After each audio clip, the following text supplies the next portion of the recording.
বয়সো বিবিধত্তেऽপি সর্বভক্তিরসাশ্রয়ঃ ধর্মী কিশোর এবাত্র নিত্যলীলা বিলাসবান।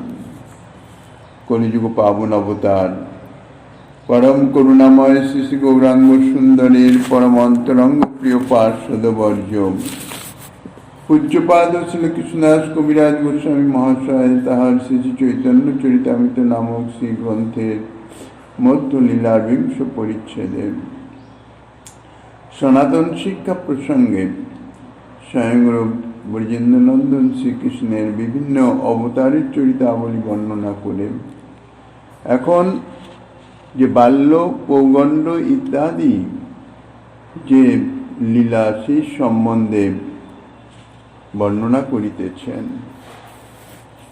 আদৌ প্রকট করায় মাতা পিতা ভক্তগণে, পাছে প্রকট হয় জন্মাদিক লীলাক্রমে। শ্রীকৃষ্ণ যদি কোনো ব্রহ্মাণ্ডে তার লীলা প্রকট করতে ইচ্ছা করেন, তাহলে তার পরিকর বর্গের মধ্যে সর্বাগ্রে যে মাতা পিতাদি গুরুবর্গ তাদের প্রকট করান। কেননা প্রকট লীলা হইতেছে লোকবত লীলা, লৌকিক লীলার মতন। কোন লোকের জন্মের পূর্বেই যেমন তাদের মাতা পিতা গুরুবর্গ ইত্যাদি তাদেরই সকলের জন্ম হয়, পরবর্তী ধীরে ধীরে তারা বিবাহ ইত্যাদির বন্ধনে আবদ্ধ হয়ে থাকেন, তারপরে তাহাদের সন্তান রূপ জন্মগ্রহণ হয়। সেই রকম শ্রীকৃষ্ণের মাতা পিতাদি গুরুবর্গের প্রকটন থেকে শ্রীকৃষ্ণের দ্বারকা লীলার অন্তে মৌসলান্ত পর্যন্ত প্রকট প্রকাশের লীলাসমূহ অনন্ত করে ব্রহ্মাণ্ডের একের পর এক ব্রহ্মাণ্ডে অনবরত প্রকটিত হচ্ছে, আবার অপ্রকটিত হচ্ছে। এখানে একটা প্রশ্ন জেগে যায় যে শ্রী ভগবানের সমস্ত লীলা যখন নিত্য, তখন এই যে প্রকট অপ্রকট লীলা, ইহা এ ব্রহ্মাণ্ডে প্রকট, অন্য ব্রহ্মাণ্ডে অপ্রকট, সেই হিসাবে লীলা কোনো না কোনো ব্রহ্মাণ্ডে নিত্য বিদ্যমান আছে। কাজে লীলার নিত্যত্ব তাতে হানি হয় না। কিন্তু তো ব্রহ্মাণ্ড অন্তর্গত লীলা, তো মহাপ্রলয় ব্রহ্মাণ্ডই যখন লয় প্রাপ্ত হয়ে যায়, তখন তাহলে লীলার অবস্থান কোথায় হয়, লীলার নিত্যত্ব কি করে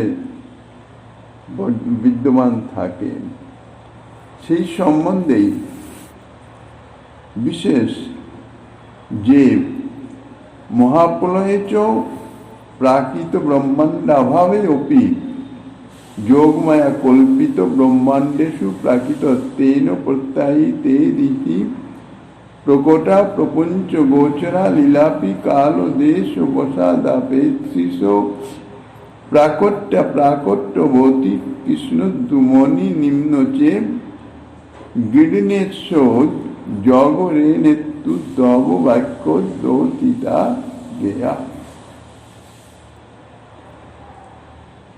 অর্থাৎ মহাপ্রলয়ে যখন সমস্ত প্রাকৃত ব্রহ্মাণ্ডের ধ্বংস হয়ে যায়, কিন্তু প্রভুর লীলা তো নিত্য, লীলা তো কখনো ধ্বংস হয় না।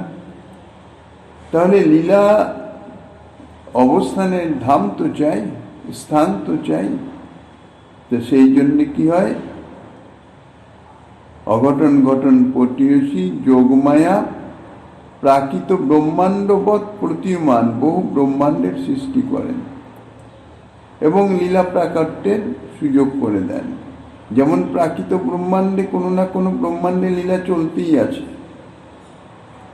লীলা লোকবত লীলা যেহেতু, সেই জন্য নিত্য পরিবর্তনশীল হওয়া চাই। তা নইলে যেমন নিত্যধামে নিত্য কিশোরত্বে বর্তমান নিত্য একইভাবে অবস্থান, একই লীলা চলছে, সেখানে জন্মলীলা নাই।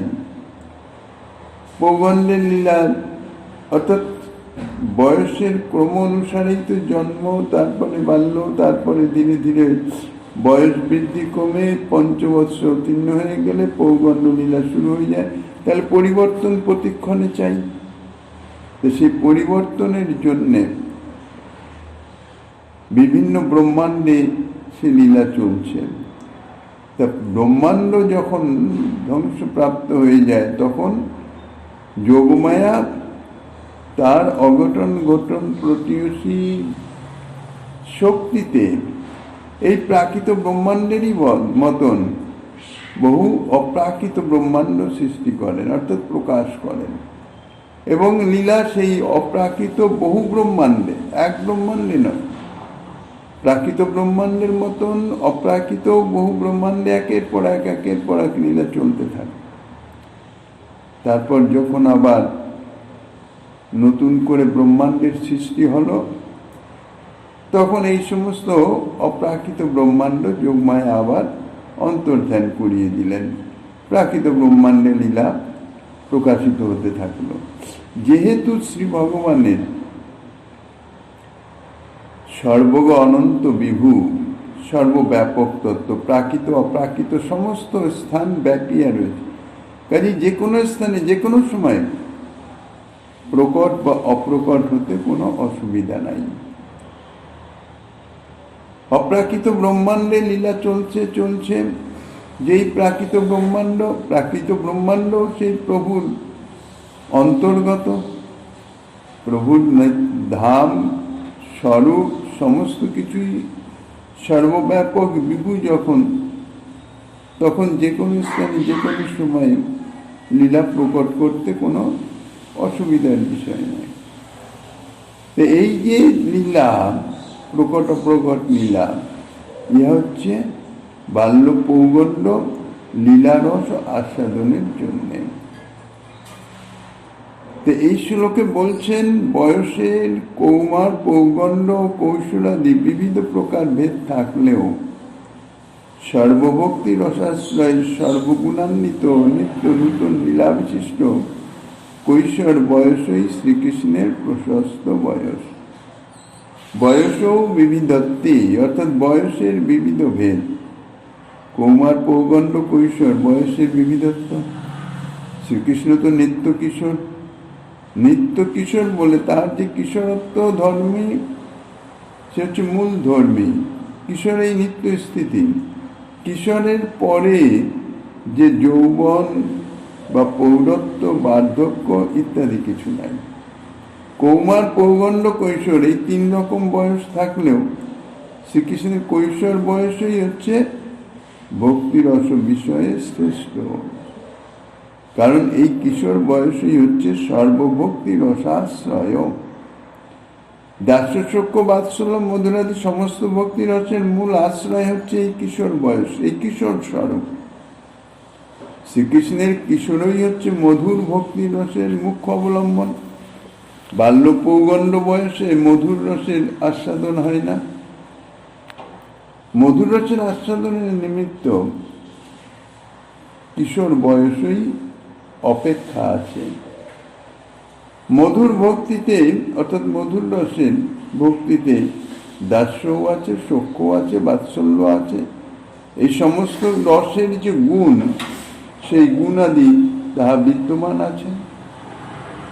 কাজেই মধুর রসই হচ্ছে সমস্ত ভক্তি রসের সমাবেশ। সমস্ত ভক্তি রস, দাস্যের গুণ, সখ্যের গুণ, বাৎসল্যের গুণ, সমস্ত গুণই এই মধুর রসে বিদ্যমান আছে। এই জন্য মধুর রসই সমস্ত ভক্তি রসের সমাবেশ। এবং এই কিশোর কৃষ্ণই হচ্ছেন মধুর ভক্তি রসের মুখ্য অবলম্বন। এই জন্য কিশোরকেই বলা হয়েছে সর্বভক্তি রসের আশ্রয় স্বরূপ। অথবা শ্রীকৃষ্ণ হচ্ছেন অখিল রসামৃত মূর্তি। অখিল রসামৃত মূর্তি বলে এবং কিশোর কৃষ্ণেই সমস্ত রসের পূর্ণতম অভিব্যক্তি। বাল্যে সমস্ত রসের পূর্ণতম অভিব্যক্তি হয় না, বাল্যের সখ্য রসও প্রকাশিত হয় না, মধুর রস হয় না, শুধুমাত্র বাৎসল্য রসের পূর্ণতম অভিব্যক্তি হয়। ঠিক সেই রকম সখ্যেও যে সখ্য রসের মুখ্য অভিব্যক্তি, সেখানে মধুর রসেরও কোনো অভিব্যক্তি হয় না। বাৎসল্য আছে কিন্তু পূর্ণ অভিব্যক্তি হয় না। দাস্য তো আছেই। তাহলে কিশোর কৃষ্ণেই সমস্ত রসের পূর্ণতম অভিব্যক্তি। এই জন্যে কিশোর স্বরূপকে সর্বভক্তি রসের আশ্রয় বলা হয়েছে। বাল্যে সখ্যের যেমন পূর্ণ বিকাশ নাই, মধুরের বিকাশ তো বিন্দু মাত্রই নাই। পৌগণ্ডে মধুর রসের বিকাশও নাই। বাল্য পৌগণ্ডকে এই জন্য সর্বভক্তি রসাশ্রয় বলা যায় না। এই কিশোর যে আবার এই কিশোর স্বরূপ নিত্য লীলা বিলাসবান। শ্রীকৃষ্ণের কিশোর স্বরূপই নিত্য স্বয়ংরূপ। এই জন্য নিত্য স্বয়ংরূপের লীলা কিশোরকে অবলম্বন করেই সম্পাদিত হইতেছে। অর্থাৎ নিত্য লীলা নিত্য ধামে যে নিত্য চলিতেছে সেটি কিশোর বয়সকে অবলম্বন করেই চলছে। অপ্রকট বোঝে এই কিশোরকে অবলম্বন করেই সমস্ত নিত্যলীলা সম্পাদিত হয়। ব্রজলীলায়, প্রকট ব্রজলীলায় সেখানে কিশোরের পদার্পণেই মথুরায় চলে যান। 10 বৎসরে শুরু হয়ে যায় কিশোর, 11 বৎসরে তিনি লৌকিক প্রকট লীলায় তিনি মথুরা চলে যান। তাহলে অপ্রকট লীলায় ব্রজধামে মথুরা গমনের পর লীলা অপ্রকট হয়ে গেল, তখন কিশোরে অবস্থান। তাই এই কিশোরকে অবলম্বন করে সমস্ত নিত্য লীলা সম্পাদিত হয়। এই জন্য কিশোরকে এই নিত্য লীলা বিলাসবান বলা হয়েছে। অপ্রকট বোঝে বাল্যও নাই, পৌগণ্ডও নাই। সেখানে বাল্য পৌগণ্ড লীলারও কোনো প্রবাহ নাই। কিন্তু কিশোরের প্রবাহমান লীলা প্রকটেও আছে, অপ্রকটেও আছে। এবং এই প্রকটেও কিশোর স্বরূপকে আশ্রয় করেই বাল্য পৌগণ্ড লীলা প্রবাহমানতা প্রাপ্ত হয়। ইহাই হচ্ছে কিশোরের বৈশিষ্ট্য। কিশোরকে আশ্রয় করে বাল্য পৌগণ্ড লীলা সার্থকতা লাভ করে বলে কিশোর হয়েছে, কিশোর বয়সেই হইতেছে ধর্মী, আর বাল্য পৌগণ্ডরূপ ধর্মের অঙ্গীকার কর্তা। নিত্য কিশোর শ্রীকৃষ্ণই প্রকট লীলায় বাল্য পৌগণ্ডকে অঙ্গীকার করেন। অঙ্গীকার করে তিনি জন্মলীলা প্রকট করে ধীরে ধীরে বাল্যলীলায় অগ্রসর হয়ে তারপরে বাল্যলীলা অন্তে পৌগণ্ড লীলাকে প্রবেশ করেন এবং পৌগণ্ড লীলাকে সমাপন করার পরে আবার যথারীতি নিজ স্বরূপে নিজ অবস্থানে অবস্থিত হন। তাহলে নিত্য কিশোরের আশ্রয়ে বাল্য এবং পৌগণ্ড এই দুই লীলা কৃতার্থতা লাভ করে। এই জন্য বাল্য পৌগণ্ড হচ্ছে কিশোরের ধর্ম। কিশোর হচ্ছে মূল ধর্মী, অথবা ধর্ম বলতে সমস্ত গুণ বুঝায়। সৌন্দর্য, মাধুর্য, বৈদগ্ধ্য এই সমস্ত গুণের পূর্ণতম বিকাশ যাতে, সেই কিশোরই হচ্ছে মূল ধর্মী বা সর্বগুণান্বিত। বাল্য এবং পৌগণ্ডে এই সৌন্দর্য, মাধুর্য, বৈদগ্ধ্যাদি সমস্ত গুণের পূর্ণতম বিকাশ হতে পারে না।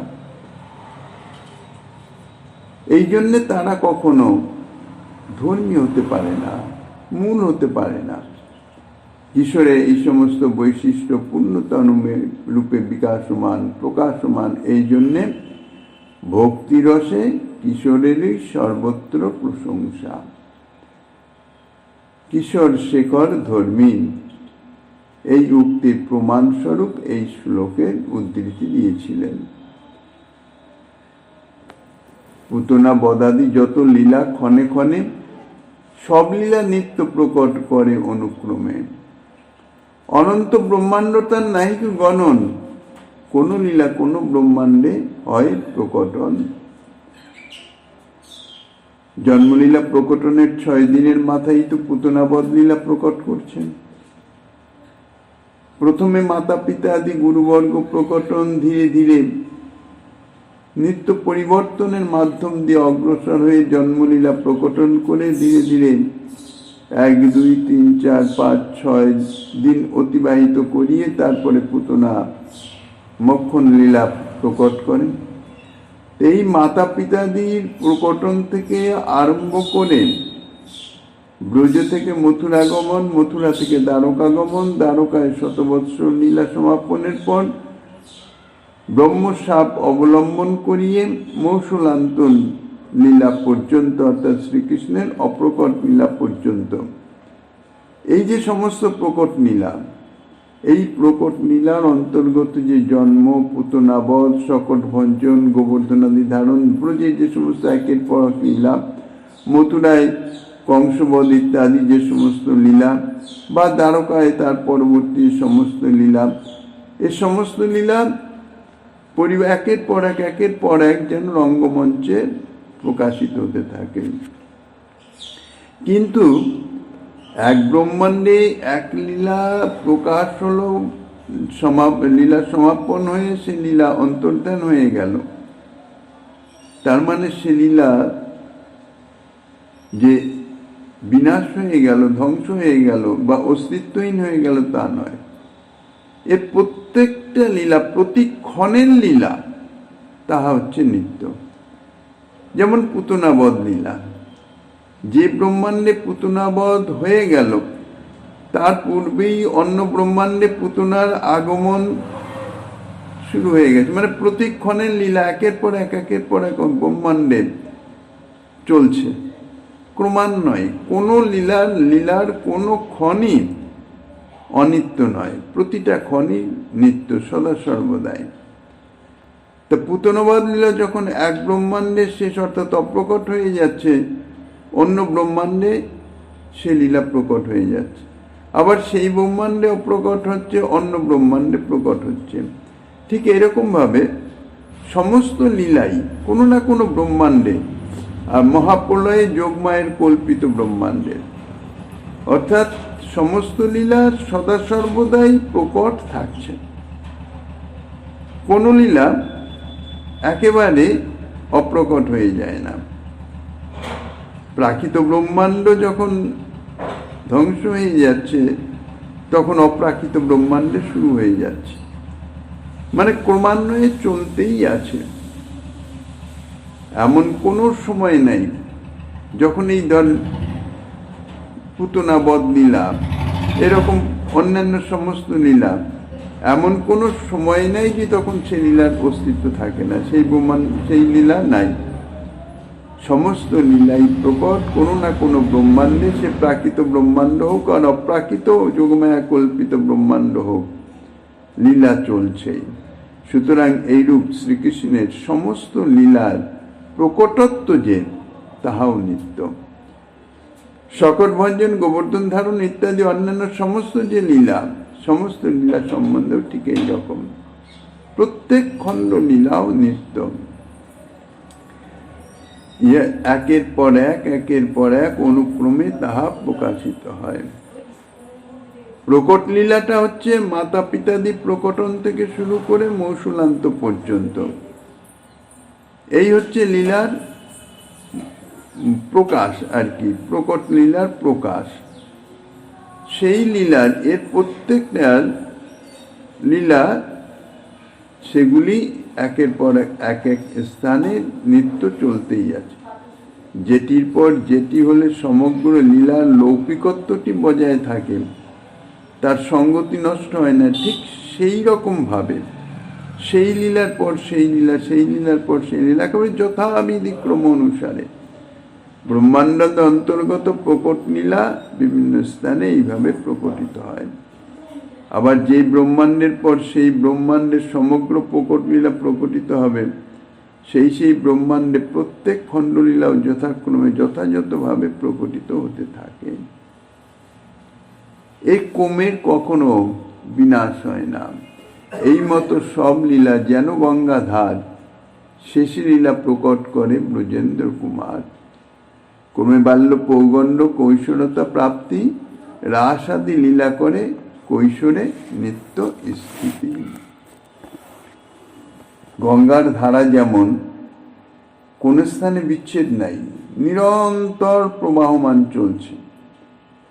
কোনো এক স্থানে গঙ্গা জল তাহা পূর্বের গঙ্গা জল, সেই স্থানের যে জল পূর্বে অবস্থিত ছিল সেই জল আর নাই, কারণ সেটা প্রবাহমান, বহমান আর চলছে, কিন্তু কোনো বিচ্ছেদ নাই, নিরন্তর চলছে তো চলছে। তো শ্রীকৃষ্ণ লীলার দৃষ্টান্ত দিয়েছেন এই গঙ্গা ধারাবৎ। শ্রীকৃষ্ণ লীলারও তেদ্রুপ কোনোরকম কোন স্থানে কোনো বিচ্ছেদ নাই, অর্থাৎ অদর্শন নাই। পিতামাতার প্রকটন থেকে মৌসুলান্ত পর্যন্ত সমগ্র লীলা বা তদ অন্তর্গত যে কোনো লীলা কোনো সময়ের জন্যে, অতি অল্প সময়ের জন্যও তাহা অপ্রকট থাকে না। লীলার প্রাকট্যটি গঙ্গাধারার ন্যায় নিরবিচ্ছিন্নভাবে প্রবাহমান চলছে। সাধারণ জলধারা বললেও এই নিরবিচ্ছিন্নতা প্রকাশ পেত, কিন্তু গঙ্গাধারার সঙ্গে উপমা দিলেন কেন? গঙ্গাধারার সঙ্গে উপমা দেওয়ার উদ্দেশ্য হচ্ছে এই, গঙ্গার ধারা যে স্থান দিয়ে প্রবাহিত হয়ে যায় সেই স্থান যেমন পবিত্র এবং উর্বরতা শক্তিযুক্ত হয়, শ্রীকৃষ্ণ লীলাও সেমনি ব্রহ্মাণ্ডের অন্তর্গত যে স্থানে প্রকটিত হন সে স্থানের যেমন পবিত্রতা হয় এবং শ্রীকৃষ্ণ সম্বন্ধী জনন বিষয়ে উর্বরতা সম্পাদন করে থাকে। শ্রীকৃষ্ণ সম্বন্ধী ভাব সে স্থানে প্রকটিত হয়ে যায়। গঙ্গা জলের স্পর্শে বা গঙ্গা মৃত্তিকে স্পর্শে যেমন জীবের সর্ববিধ পাপ তাপ দূরীভূত হয়ে যায়, জীব হৃদয় পবিত্র হয়, শ্রীকৃষ্ণ লীলার প্রাকাট্য স্থানে, অর্থাৎ যে স্থানে শ্রীকৃষ্ণ লীলা প্রকট হন এবং লীলা কথা শ্রবণ কীর্তন আদি ইত্যাদি হতে থাকে, তাহাতে জীবের সর্ববিধ পাপ তাপ দূরীভূত হয়ে যায়। ভক্তি মুক্তি বাঞ্ছারূপ পিচাসী হৃদয় থেকে পলায়ন করে, হৃদয়ের পবিত্রতা সম্পাদিত হয় এবং সেই পবিত্র শুদ্ধ হৃদয়ে শুদ্ধা ভক্তি দেবীর উপবেশনের যোগ্যতা লাভ করেন। তো এইভাবে জন্মলীলার পরে বাল্যলীলা, তারপর প্রগণ্ডলীলা, তারপর কৈশোর লীলা এইভাবে প্রকট করেন। আর কৈশোরের আস্বাদে লীলা প্রকট করেন। আর কৈশোরে শ্রীকৃষ্ণের নিত্যস্থিতি, কৈশোরের পরে পৌর বা বার্ধক্য ইত্যাদি যেমন লোকে যেমন দেখা যায়, শ্রীকৃষ্ণ স্বরূপে কিন্তু শ্রীকৃষ্ণের লীলাতে তাহা নাই। কৈশোরে নিত্যস্থিতি, স্বয়ংরূপ ব্রজেন্দ্র নন্দন তিনি যেহেতু নিত্য কিশোর, এই জন্য কৈশোরেই স্থিতি। বাল্য বা পৌগণ্ডভাব শ্রীকৃষ্ণের ধর্ম মাত্র, অঙ্গীকার করেন মাত্র, তত্ত্বৎ লীলারস আস্বাদনের জন্যে তিনি বাল্য এবং পৌগণ্ড ভাবকে অঙ্গীকার করে লীলারস আস্বাদন করেন, কিন্তু স্বয়ংরূপের যে অবস্থান, স্বয়ংরূপের ভাব, তাহা বাল্য বা পৌগণ্ড নয়। নিত্যলীলা কৃষ্ণের সর্বশাস্ত্রে কয়, বুঝিতে না পারি লীলা কেমতে নিত্য হয়। দৃষ্টান্ত দিয়া কহি যদি, তবে লোক জানে কৃষ্ণলীলা নিত্য জ্যোতিষ চক্র প্রমাণে। শ্রীমন মহাপ্রভু বলছেন শ্রীকৃষ্ণের লীলা নিত্য। এটা তো সমস্ত শাস্ত্রেই বলা হচ্ছে, যেহেতু শ্রী ভগবান তিনি অপ্রাকৃত সচ্চিদানন্দময় চিন্ময় নিত্য বিরাজমান, তেমনি তাঁর লীলাও নিত্য বিরাজমান। তিনি যখন নিত্য সত্য শাশ্বত, তাঁর লীলাও নিত্য সত্য শাশ্বত হবে। কাজেই সমস্ত শাস্ত্রেই যেমন বলেছে রসস্বরূপ, রসরূপে আবার আস্বাদ্য এবং রসিকরূপে তিনি আস্বাদক, তখন তার লীলাও নিত্য হবে। তিনি আস্বাদন করেন, আস্বাদক রূপে তিনি আস্বাদন করেন কি তার লীলা রস। লীলা বা ক্রীড়া ইহা কখনো একাকী হয় না। এই জন্যে স একাক ন ক্রীড়তি, তাহলে লীলা করবার জন্য পরিকরের অপেক্ষা আছে, তার পরিকর আছে। এখন তিনি যখন নিত্য সত্য, তার পরিকরও নিত্য সত্য হবে। তার লীলা যখন নিত্য সত্য, পরিকরও নিত্য সত্য। আর এই পরিকরদের সঙ্গেই তিনি লীলা করে থাকেন। লীলা ব্যাপদেশে পরিকর ভক্তদের প্রেমরস নির্যাস তিনি আস্বাদন করেন। এই যে রস আস্বাদন করেন তিনি রসিক শেখর, রসিক রূপে। এই রস আর কিছু নয়, লীলা রস। লীলা রস অর্থাৎ তাঁর পরিকর রূপ ভক্তদের হৃদয়স্থ যে প্রেম ও রস, সেটি তো লীলার মাধ্যমেই প্রকাশিত হয়। সেই প্রেম ও রস তিনি আস্বাদন করেন, তাতেই তার রসিকত্ব সিদ্ধ হয়। আর পরিকর ভক্তগণ তারা যে প্রেম সেবা করেন, তার সেই অসমর্থ মাধুর্য রস আস্বাদন করেন। সেই হিসাবে তাঁর যে রসত্ব, রসস্বরূপত্ব, তাহা সিদ্ধ হচ্ছে। কেননা তাঁর রসস্বরূপত্ব, রসরূপে তাঁকে আস্বাদন করছেন তাঁর পরিকর রূপ ভক্তগণ, আর রসিক রূপে তিনি আস্বাদন করছেন পরিকর রূপ ভক্তগণের হৃদয়স্থ প্রেম রস। এই উভয় রূপেই তার শ্রুতিপ্রোক্ত রসস্বরূপত্ব। তার রসস্বরূপত্ব যখন নিত্য, এবং লীলাতেই যখন তার রসস্বরূপত্বের সার্থকতা, তখন তার লীলাও নিত্য। তিনি নিত্য লীলা বিলাসমান, তাই তিনি লীলা পুরুষোত্তম। শ্রীকৃষ্ণের লীলা যে নিত্য, সমস্ত শাস্ত্রেই তার প্রমাণ আছে। শাস্ত্র থেকে লীলার নিত্যত্বের কথা মুখাবৃত্তিতে অর্থাৎ স্পষ্ট উল্লেখেও জানা যায়, আবার তাৎপর্য ভিত্তিতেও জানা যায়। লীলার জন্য ধামের প্রয়োজন, পরিকরের প্রয়োজন। তার স্বরূপ শক্তির বৃত্তি বিশেষ যে সন্ধিনী শক্তি, সন্ধিনী সম্বিত লাদিনী, স্বরূপ শক্তি তো তিন রূপে প্রকাশিত।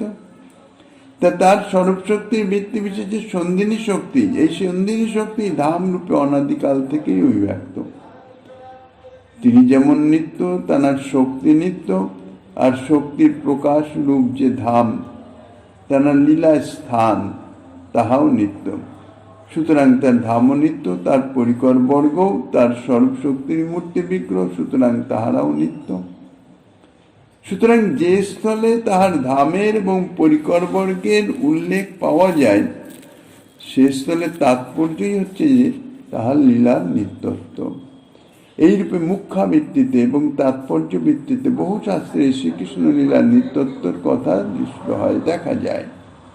কয়েকটি শাস্ত্রের প্রমাণ উদ্ধৃতি করা হচ্ছে। যেমন ঋগ্বেদে ব্রজধামের উল্লেখ পাওয়া যায়, যত্র গাব ভূরি শৃঙ্গা, যে স্থলে ভূরি শৃঙ্গ বিশিষ্ট গাভী সকল বর্তমান। ঋক পরিশিষ্টে শ্রী রাধার উল্লেখ পাওয়া যায়, রাধয়া মাধব দেব মাধবে নৈব রাধিকা। কঠোপনিষদেও ব্রহ্মলোকের অর্থাৎ পরম ব্রহ্মের ধাম ব্রজলোকের উল্লেখ দৃষ্ট হয়। এতাবলম্বনং জ্ঞাত্বা ব্রহ্মলোকে মহীয়তে। গোপাল তাপনী শ্রুতিতে পরব্রহ্ম শ্রীকৃষ্ণের ধাম বৃন্দাবনের উল্লেখ পাওয়া যায়। তমেকং গোবিন্দং সচ্চিদানন্দ বিগ্রহং পঞ্চপদং বৃন্দাবন সুরভূ রুহ তলাসীনং সততং সমরুদ্গণয়ং স্তুত্বা তোষয়ামি। বেদান্ত সূত্র পরম ব্রহ্মের শ্রীকৃষ্ণের লীলার কথা জানা যায়। লোকবত্তু লীলা কৈবল্যম। গোপাল তাপনী শ্রুতি বলছেন, কৃষ্ণ বৈ পরমং দৈবতম, শ্রীকৃষ্ণ লীলা পুরুষোত্তম। শ্বেতাশ্বর শ্রুতিতে বলছেন, তমীশ্বরানাং পরমং তং দেবতানাং পরঞ্চ দৈবতম। তিনি ঈশ্বর দিগের মধ্যে পরমেশ্বর, লীলাকারী দিগের অর্থাৎ দেবতানাং মধ্যে তিনি পরম লীলাকারী অর্থাৎ লীলা পুরুষোত্তম। গোপাল তাপনী শ্রুতিতে রুক্মিণী ব্রজ স্ত্রী প্রভৃতি পরিকরের উল্লেখ দৃষ্ট হয়। কৃষ্ণাত্মিকা জগৎকর্ত্রী মূল প্রকৃতি রুক্মিণী ব্রজ স্ত্রী জনসম্ভূত শ্রুতিত্ব ব্রহ্মসঙ্গত। স্মৃতিশাস্ত্র বলেন, অনেক জন্ম সিদ্ধানাং গোপীনাং পতিরেব সব। শ্রীকৃষ্ণ গোপীদিগের পতি। ব্রহ্মসংহিতা বলছেন, স্বীয় স্বরূপ শক্তির বৃত্তিভূতা গোপসুন্দরী দিগের সহিত শ্রীকৃষ্ণ গোলকে নিত্য অবস্থান করেন।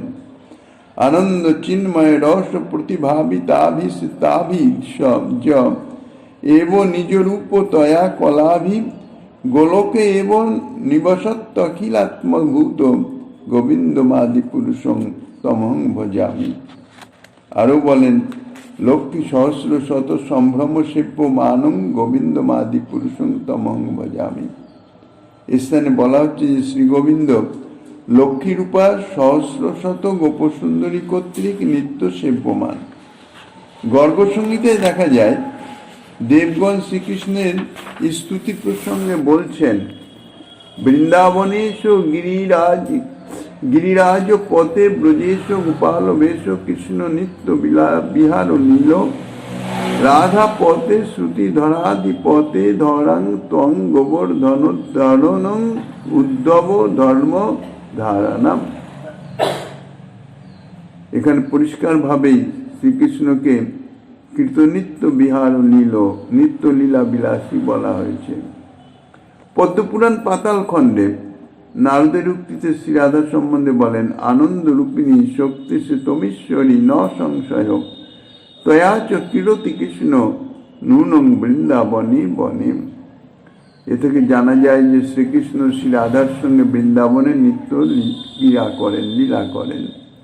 এই কিরতি শব্দ দিয়ে বর্তমান কাল দ্বারা তাহার নিত্যত্ব সূচিত হচ্ছেন। পদ্মপুরাণ পাতাল খণ্ডে শ্রী ভগবত উক্তি থেকেও জানা যায় তাহার মথুরা নিত্য, বৃন্দাবন নিত্য, যমুনা নিত্য, গোপকন্যাগণ নিত্য, গোপ বালকগণ নিত্য এবং শ্রীমতী রাধারানীও নিত্য। নিত্যং মে মথুরাঙ্গ বৃদ্ধি বনং বৃন্দাবনং তথা যমুনাং গোপকন্যাশ্চ তথা গোপ বালকা মমাবতারো নিত্য অয়মত্র মা সংশয়ং কৃতা মমেষ্টা হি সদা রাধা সর্বকয়ং পরাৎপর। নারদের নিকটে শ্রী সদাশিব বলেছেন, শ্রীকৃষ্ণের দাস সখা পিতামাতা প্রেয়সীগণ সকলেই নিত্য। যাহার প্রকট লীলা এবং অপ্রকট লীলাতেও তাহারা নিত্য বর্তমান আছেন। তিনি নিত্য গবাদির সহিত গোচারণ করেন, বনে ও গোষ্ঠে গমনাগমন করেন। স্কন্দ পুরাণ বলছেন, বৎস এবং বৎসতরী বলরাম এবং গোপ বালকদের সঙ্গে বৃন্দাবনে মাধব সর্বদাই ক্রীড়া করেন। শ্রীমদ্ ভাগবত বলছেন, ভগবান মধুসূদন নিত্যই দ্বারকায় বিরাজমান, নিত্যং সন্নিহিত স্তোত্র ভগবান মধুসূদন। উপরের উদ্ধৃত পদ্মপুরাণ বচনে স্পষ্টই বলেছে শ্রীকৃষ্ণের প্রকট লীলাও নিত্য বা অপ্রকট লীলাও নিত্য। কিন্তু শাস্ত্রে দেখা যায় শ্রীকৃষ্ণ গত দাপরে এই ব্রহ্মাণ্ডে অবতীর্ণ হয়ে 1600 বৎসর লীলা করে আবার অন্তর্ধান প্রাপ্ত হয়েছেন। সুতরাং প্রকট লীলা যে কিরূপে নিত্য হয় সেটা তো বোঝা যায় না। পদ্মপুরাণ পাতাল খণ্ডের প্রমাণেও জানা যায় শ্রীকৃষ্ণ নিজেই বলিতেছেন, মমাবতার নিত্য অয়মত্র মা সংশয়ং কৃতা। আমার এই অবতার অর্থাৎ প্রকট লীলা ইহা নিত্য, ইহাতে বিন্দুমাত্র সংশয় করো না। কিন্তু আবির্ভাব তিরোভাবাত্মিকা লীলা যে নিত্য হয় এটি সাধারণ লোক বুঝতে পারে না, কেন এটা বুদ্ধির অতীত।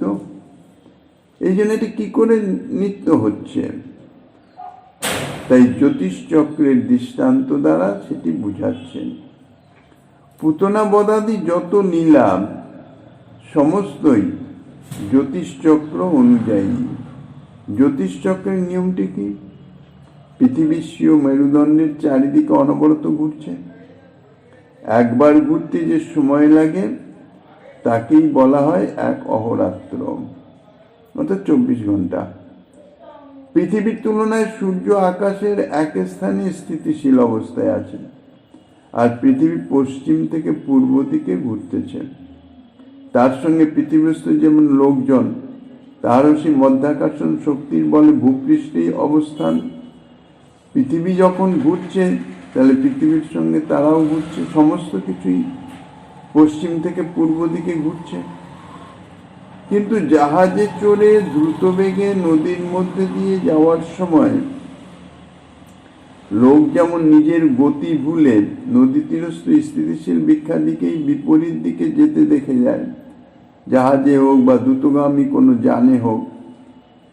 যদি অতি দ্রুতগামী যানে চলতে থাকে, চলছে সে নিজে, কিন্তু বাইরের দিকে দৃষ্টি স্থাপন করলে হয় কি, দেখা যায় যে বাইরের সমস্ত বস্তুই চলিতেছে, সে নিজে স্থির হয়ে আছে।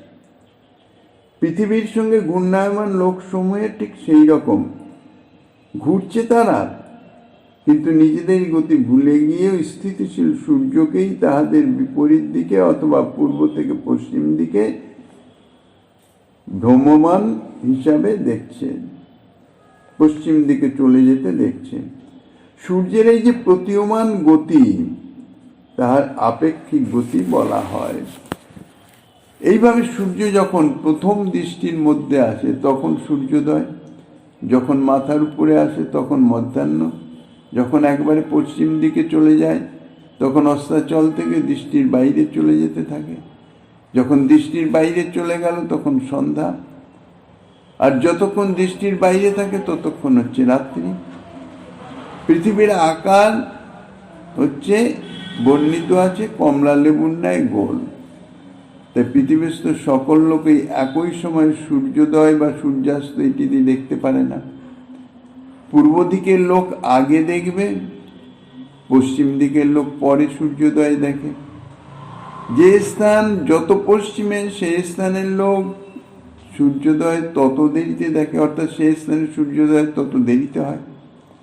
এইরকম পূর্বাহ্ন, মধ্যাহ্ন ইত্যাদি একের পর একই তো আছে। পৃথিবীর ঠিক মধ্যস্থল দিয়ে পূর্ব পশ্চিম দিকে যদি একগাছি লম্বা দড়ি বা দিয়ে পৃথিবীকে বেষ্টন করা যায়, তাহলে সেই দড়ি গাছি যত লম্বা হবে, পৃথিবীর পৃষ্ঠভাগ সূর্য থেকে আপেক্ষিক গতিতে এক অহরাত্রের অর্থাৎ 60 দণ্ডে ততদূর পর্যন্ত চলে থাকে বলে মনে করা হয়, একটা হিসাব করা হয়। ওই দড়িগাছিকে যদি 7টি সমান অংশে ভাগ করা হয়, তবে এক এক অংশ অতিক্রম করতে যে সময়টা লাগে সেই সময়টাকে বলা হয় 1 দণ্ড। তাহলে বোঝা গেল ওই স্থান, ওই দড়ির যত অংশ পশ্চিমে থাকে সে স্থান সূর্যোদয়াদিও তত দণ্ড পরে প্রকাশিত হবে। এইরকম ভাবে এক স্থান থেকে আরেক স্থানে যে সূর্যোদয়ের সময়ের যে পার্থক্য তাহা নির্ণীত হয়। কলকাতায় যখন সূর্যোদয় হচ্ছে, পুরীতে তার 1 দণ্ড পরে হচ্ছে, মথুরায় 2.25 দণ্ড পরে হচ্ছে, কুরুক্ষেত্রে 2.5 দণ্ড পরে হচ্ছে, বিলাতে প্রায় 2 প্রহর পরে সূর্যোদয় হচ্ছে। কিন্তু এইভাবে কলিকাতা, পুরী, মথুরাদির স্থানে তখনও রাত্রি, উদীয়মান সূর্য যখন পূর্ব দিকে প্রতীয়মান হচ্ছে, উদিত হচ্ছেন। এইভাবে একের পর এক, একের পর এক, একের পর এক চলছে। 8 প্রহর দিন রাত্রির মধ্যে সূর্যোদয় সর্বদাই বিদ্যমান আছে, কোনো স্থানে সূর্যহীন অবস্থায় নাই, কেননা সূর্য নিত্য বিদ্যমান। যেমন সূর্যোদয় আছে তেমনি পূর্বাহ্ন আছে, মধ্যাহ্ন আছে, অপরাহ্ন আছে, সায়াহ্ন আছে, আবার রাত্রিও আছে। পৃথিবীর এক স্থানের পর আরেক স্থানে, তারপর এক স্থানে, এইরকম ভাবে ক্রমান্বয়ে পৃথিবী তো ঘুরছে।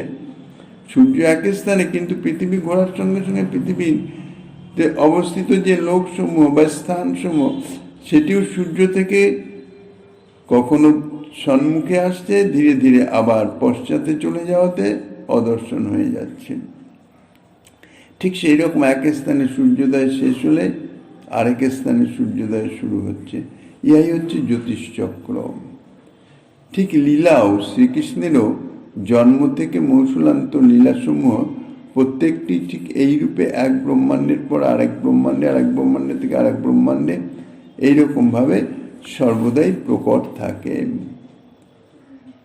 কুশল জিজ্ঞাসার উত্তরে বিদুর উদ্ধবকে বলেছিলেন, কৃষ্ণ দুমুনি নিম্লোচে গীর্ণেশ্ব জগরে নহ কিন্নু ন কুশলং ব্রুয়াং গতশ্রীষু গৃহে সহম। অর্থাৎ ওহে বিদুর, শ্রীকৃষ্ণ রূপ সূর্য অস্তগত হওয়াতে আমাদের শ্রীহীন গৃহ সকল সুখান্ধকার রূপ অজগরের অর্থাৎ মহাসর্পের দ্বারা গিলিত হইয়াছে। তোমার জিজ্ঞাসিত বন্ধুদিগের কুশল আর কি বলিব। এই শ্লোকে শ্রীকৃষ্ণকে সূর্য এবং তাহার অন্তর্ধানকে অস্তগমন বলাতেই শ্রীকৃষ্ণের প্রকট লীলার নিত্যত্ব যে জ্যোতিষচক্রের দৃষ্টান্তে বোঝানো যায় সেটি জানা যাচ্ছে। সূর্য অস্তগমন করলেও সূর্য লোপ পায় না, এক স্থানে অস্তগত হয়ে অন্য স্থানে উদিত চলছে। শ্রীকৃষ্ণও সুতরাং তাহার লীলাও এক স্থানে অন্তর্ধান হয়ে গেছে, লোকনয়নের বাইরে চলে গেছে, কিন্তু অন্য স্থানে আবির্ভূত আছে। যেহেতু লীলা সর্বব্যাপক, লোকলোচনের গোচীভূত হওয়া আর অগোচরীভূত হওয়া এই মাত্র তফাৎ। সুতরাং কোনো না কোনো ব্রহ্মাণ্ডের লীলা সর্বত্রই প্রকটিত থাকে। তো এই শ্লোকের টিকাতে শ্রীপাদ বিশ্বনাথ চক্রবর্তী সেটি প্রকাশ করে লিখেছেন। কৃষ্ণ এব দুমনি সূর্যস্তস্য নিম্লোচে অস্তময়ে সতী অজগরেণ মহাসর্পরূপ সুখান্ধকারেণ গিন্নেষু নিগলিতেষু গৃহেষু নহস্মাকং তৎপৃষ্টানাং বন্ধুনাং কিং কুশলং ব্রুয়াম।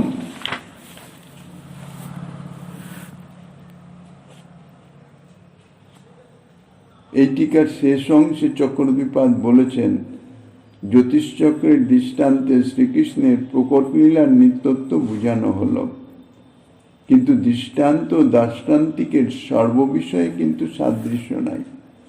জ্যোতিষচক্রের সূর্যের উদয় পূর্বাহ্ন মধ্যাহ্নাদি লোকের চক্ষিত প্রতীয়মান হয় মাত্র, বস্তুত উদীয়মান সূর্য, পূর্বাহ্নের সূর্য, মধ্যাহ্নের বা অস্তগমনোত্তর সূর্য একই রূপই লোকের নিকটে কেবল ভিন্ন ভিন্ন রূপে প্রতীয়মান হয়।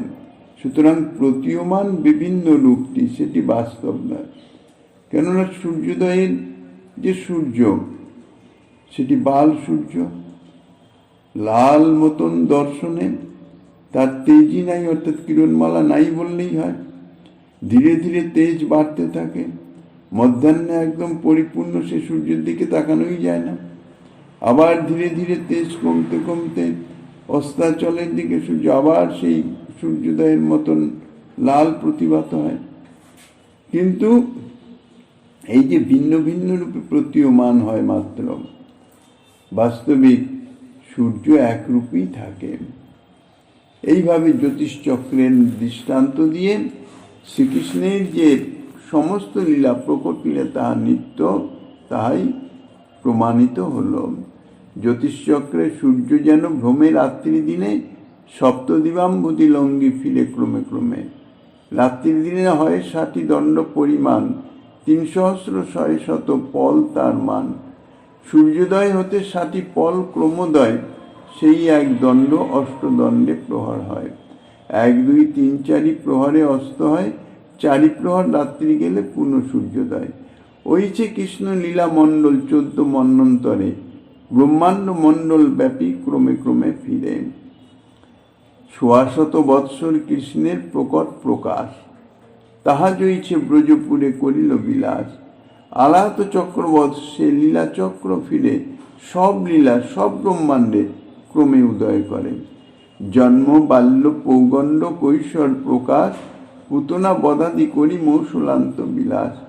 কোন ব্রহ্মাণ্ডে কোন লীলার হয় অবস্থান, তাতে নিত্য লীলা কহে আগম পুরাণ।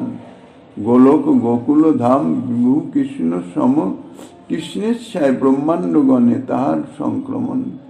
অতএব গোলক স্থানে নিত্য বিহার, ব্রহ্মাণ্ডগণে ক্রমে প্রাকাট্য তাহার। পৃথিবীর পীঠস্থ যে সপ্তদ্বীপ আর সপ্ত সমুদ্র, তাই সপ্ত দ্বীপাম্বুধি। সপ্তদ্বীপ জম্বু প্লক্ষ সাল্ললি কুশ ক্রঞ্চ শাক পুষ্কর, আর সপ্ত সমুদ্র বলছেন লবণিক্ষু সুরা সর্পি দধি দুগ্ধ জল। এই যে সূর্যের অতিক্রম, সেই যে সময়টাকে ভাগ করেছেন। 60 পলে 1 দণ্ড, 60 দণ্ডে 1 দিন। সুতরাং একদিনে 3600, 3600 হচ্ছে পল, অর্থাৎ সময়। এটি হচ্ছে শাস্ত্রীয় হিসাব, বৈদিক হিসাব, পল, দণ্ড ইত্যাদি। আর বিদেশি যে পাশ্চাত্য হিসাবে যেমন সেকেন্ড, মিনিট, ঘন্টা, ঠিক সেই রকম আর কি। বলছেন আলাত চক্রের ন্যায়। আলাত চক্র মানে একখণ্ড জ্বলিত কাষ্ঠকে যদি দ্রুত বেগে চক্রাকারে ঘুরানো যায়, তাহলে কি হয়? চক্রাকার অগ্নি দেখা যায়। তাকে বলা হয় আলাত চক্র, প্রজ্বলিত চক্র। এখানে আলাত চক্র শব্দে আলাত চক্রের উৎপাদক কাষ্ঠখণ্ড অর্থেই ব্যবহৃত হয়েছে। তা পুতনা বধাদি লীলা, অর্থাৎ পুতনা বধ লীলা থেকে মৌসুলান্ত পর্যন্ত কোনো না কোনো ব্রহ্মাণ্ডে সেটি চলতেই আছে, একের পর একের পর প্রকাশিত হচ্ছে। শ্রীকৃষ্ণ স্বীয় পরিকরদের সঙ্গে সর্বদা অনন্ত প্রকাশে লীলা করে থাকেন। এই অনন্ত প্রকাশের এক প্রকাশে তিনি প্রকট লীলা করে থাকেন। তাহার ধামেরও প্রকট এবং অপ্রকট প্রকাশ আছে। গোলক গোকুল ধাম বলতে প্রকট গোলক এবং প্রকট গোকুলকেই বুঝাচ্ছে। অপ্রকট গোলক এবং গোকুলের ন্যায় প্রকট গোলক ও গোকুলও বিভু, সর্বব্যাপক, কৃষ্ণ তনু সম। শ্রীকৃষ্ণের দেহ যেমন সর্বব্যাপী, গোলক গোকুলাদিও তাহার লীলাস্থল সমূহ সর্বব্যাপী, সর্বগ অনন্ত বিভু, কৃষ্ণ তনু সম। যখন যেখানে ইচ্ছা সেখানেই প্রকট হয়ে যাচ্ছেন, আবার অপ্রকট হয়ে যাচ্ছেন। শ্রীকৃষ্ণের অচিন্ত শক্তির প্রভাবে তার নরাকৃতি দেহই যেমন সমস্ত প্রাকৃত অপ্রাকৃত জগৎ ব্যাপ্ত হয়ে আছে, তদ্রূপ তাহার এই অচিন্ত শক্তির প্রভাবেই এই পঞ্চক্রোশ বা 16 ক্রোশ বা 84 ক্রোশ পরিমিত যে ব্রজমণ্ডল সমস্ত প্রাকৃত অপ্রাকৃত জগৎ ব্যাপিয়া অবস্থান করিতেছেন। লীলা করার জন্য শ্রীকৃষ্ণ এক ব্রহ্মাণ্ড ত্যাগ করে অপর ব্রহ্মাণ্ডে যান, এটা লৌকিক দৃষ্টিতে মনে হয়, কিন্তু বাস্তবিক তা নয়। তিনি লীলা তার স্বীয় ধামেই আছেন। স্বীয় ধাম ত্যাগ করে তিনি কখনো কোথাও যান না। তিনি এবং তার ধাম সেটা তো সর্বব্যাপী, কাজে যে কোনো স্থানে যে কোনো সময় তা দৃশ্য বা অদৃশ্য হয়ে যাচ্ছে। শ্রীকৃষ্ণ বা তার লীলা পরিকরদের বিচরণ করতে হচ্ছে না। তাঁদের যে লীলা সর্বব্যাপক, সর্বত্রই বিদ্যমান, সেই হিসাবে যখন দৃশ্য হচ্ছেন তখন প্রকট, যখন অদৃশ্য হয়ে যাচ্ছেন অপ্রকট। এটি বুদ্ধিবৃত্তির অগোচর। এই জন্যেই তাঁর লীলাকে বলা হয়েছে অচিন্ত লীলা। তিনি যেহেতু সর্বব্যাপী, তাঁর ধামও সর্বব্যাপী, সেই জন্য অনন্ত কোটি ব্রহ্মাণ্ডে তিনি সদা সর্বদাই বিদ্যমান, সবসময় আছেন। এই অপ্রাকৃত বস্তু প্রাকৃত ইন্দ্রিয়গোচ্য নয়, এই জন্য মায়াবদ্ধ জীব প্রাকৃত নয়নে তাকে এবং তার লীলাসমূহকে কখনো দেখতে পায় না।